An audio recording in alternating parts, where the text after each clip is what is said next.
सूतक कब लगते हैं? सोबर में जब बालक का नालक छेदन होता है तो उसके बाद सोबर का दोष लगता है, केवल बच्चा पैदा होने से दोष नहीं लगता। ऐसे मृतक में सूतक कब लगता है? जब उस प्राणी का संस्कार हो जाता है, और जब तक संस्कार नहीं हुआ तब तक दोष नहीं लगता। इसीलिए जो पिंडदान आदि करते हैं, प्राणी को लेकर जाते हैं और संस्कार के पहले रास्ते में, पहले घर से पिंडदान होता है, रास्ते में होता है, फिर वहाँ होता है, तो कर्मकांड के वेद के मंत्र क्यों बोले गए? क्योंकि अभी संस्कार नहीं हुआ। इसीलिए ये मानना चाहिए कि बालक के जन्म में ब्राह्मणों ने दान क्यों लिया, सुखीवादन का पाठ क्यों किया? क्योंकि नालक छेदन नहीं हुआ, और नालक छेदन के पहले ही सब दान कर दिया जाता, विधान कर दिया जाता, ये भाव में ले जाता। तो महाराज चक्रवर्ती जी ने जात कर्म संस्कार किया। अब तो परंपरा बंद हो गई, जात कर्म संस्कार नहीं होता, गर्भाधान संस्कार नहीं होता, जात कर्म संस्कार भी नहीं होता। पहले हुआ करता था, किस जात में है, किस वर्ण में है, उसका वो जात का संस्कार होता था, तब वो जात के संस्कार उसमें आते थे और उस प्रकार की उसकी मनोवृत्ति होती। अब मनोवृत्ति सबकी दूषित है, सब अपने अपने कर्तव्य कर्म से पृथक है। श्रीमान कर्म हमारा क्या होना चाहिए, किस दिल से, किस कर्म से रहना चाहिए, भूल गए। क्यों? कि हमारा वो जो जात कर्म संस्कार है, प्रारंभ का संस्कार ही नहीं हुआ, और वहीं से जब 16 संस्कार है, गर्भाधान से शुरू होते हैं, तब 16 संस्कार बनते हैं। विद्यारंभ संस्कार भी होता है, अब वो भी परंपरा बंद हो गई। बालक पढ़ने के लिए किसी दिन बैठे तो प्रवेश कराएगा, एडमिशन कराएगा, और पहले वो भी होता था। जैसे एक बढ़िया विधान करना चाहिए, जब बालक का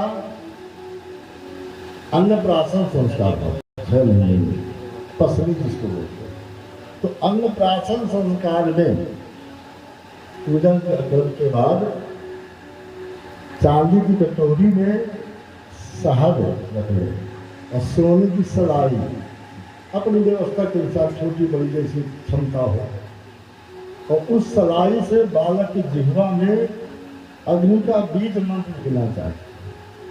अग्नि का बीज मंत्र है रंग रा, और उसके ऊपर चंद्र की बीज, और छोटा बालक है, मुख तो खोलेगा नहीं, तो उस कल्पना से उसके मुख में ओठ के पास ही रंग बीज मंत्र लिख दे। तो रंग है अग्नि का बीज मंत्र, तो अग्नि जिसे तेज होती है, ऐसे उसकी कुशाग्र बुद्धि हो जाएगी, वाणी में निकाल तेज आ जाएगा, बड़ा वो बाचाल भी होगा, पढ़ने में भी होशियार होगा, हर कार्य में कुशल होगा। तो ये तो किया ही जा सकता है। अभी यहाँ एक बात और ध्यान आ गई, ये जो पुष्प चढ़ाए जा रहे हैं, अभी पुष्प चढ़ाए गए तो ऐसे चढ़ा देते, कुछ देर से पाए ऐसे चढ़ा दिया, और इसका ये नियम नहीं है।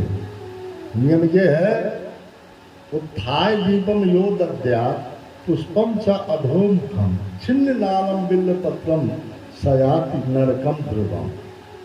पूजा के बीच में जो धूप दीप होता तो बैठ के ही धूप दीप करना चाहिए। यदि पूजा के बीच में खड़े हो गए दीप देने के लिए तो पूजा खंडित हो जाती है। पूरी पूजा के बाद में जब आरती होती है तो उसमें खड़े होते हैं, और उसके बीच में जो धूप दीप नैवेद्य होता है तो बैठ के ही करना चाहिए। तो जो पूजा के बीच में दीप देने के लिए खड़ा हो जाता है तो खाए दीपम जो पुष्पम चा अधोमुखम, फूल को अधोमुख जो चढ़ा देता उल्टा करके, और छिन्न नालम बिल्ल पत्रम, बेलपत्र की डंडी तोड़ के जो चढ़ाते हैं तो सयाति नरकम ध्रुवम, उसको अवश्य ही ध्रुव माने अवश्य ही नर्क होता है।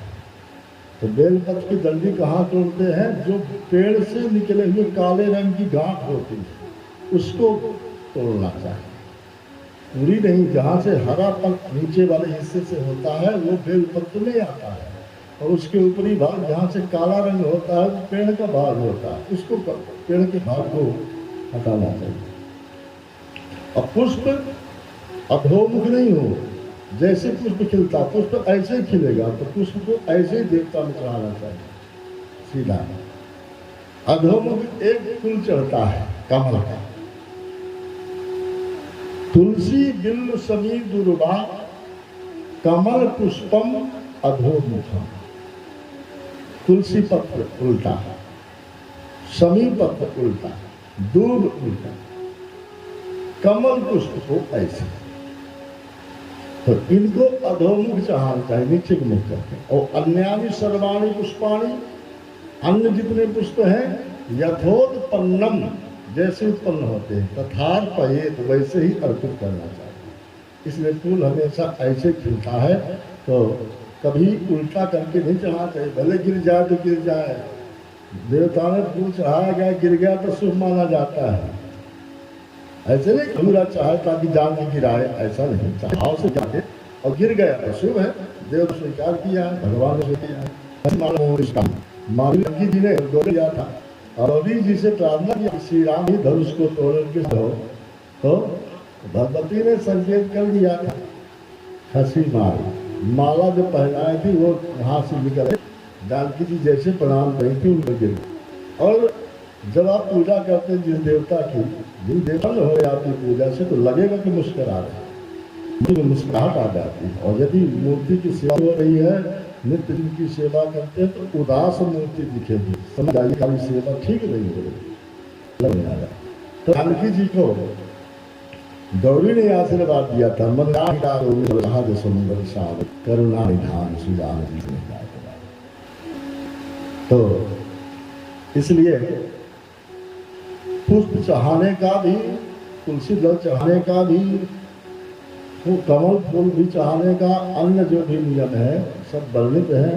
और ये सब समाज से प्राप्त होते हैं। ज्ञान पढ़ने में आदमी कितना ज्ञान प्राप्त करेगा? पढ़ने केवल 25% ज्ञान होगा, और 25% ज्ञान तो घर में ही हो जाता है। जब माता पिता बड़े घर के लोग जब बताते हैं कि पानी कहो, पानी जल, चाचा मम्मी पापा बोलो, भैया बोलो, अब्बा बोलो, तो ये तो प्रारंभिक ज्ञान है ना। बेटा नमस्ते करो, भगवान को जय जय करो, ये तो प्रारंभिक ज्ञान है। 25% ज्ञान प्रारंभ में हो जाता है। और 25% ज्ञान जब हम काम करते हैं, समाज में जाते हैं, तो अपने आप अनुभव होने लगता है। समाज से 25% अनुभव से प्राप्त होता है। और 25% जब हम देखते हैं, कहीं कथा में सुने, किसी के द्वारा सुना गया, बताया गया, कहीं देखा गया, तो उसमें 25% ज्ञान होता है। तब ज्ञान होगा, पूरा ज्ञान कहलाता है। पैदा होते तो सब एक ही जैसे पैदा होते हैं। पैदा होने से कोई ज्ञानी हो जाए तो जितने पैदा हुए सब में ज्ञानी हो जाए। इसका क्रम ही ये है कि समाज से जो ज्ञान मिलता है, हमें जो ज्ञान मिलता है, व्यवहारिकता का ज्ञान समाज में, और आदर्शता का ज्ञान, व्यवहारिकता का ज्ञान घर में, और आदर्शता का ज्ञान समाज में। कैसे सिस्टम से बैठते हैं, बोलते हैं, मिलते हैं। और मिश्रा जी तो स्वतः ज्ञानी है, अपने आप गजल का सृजन करते हैं। तो जब बुद्धि प्रखर होगी तब तो ऐसा होगा।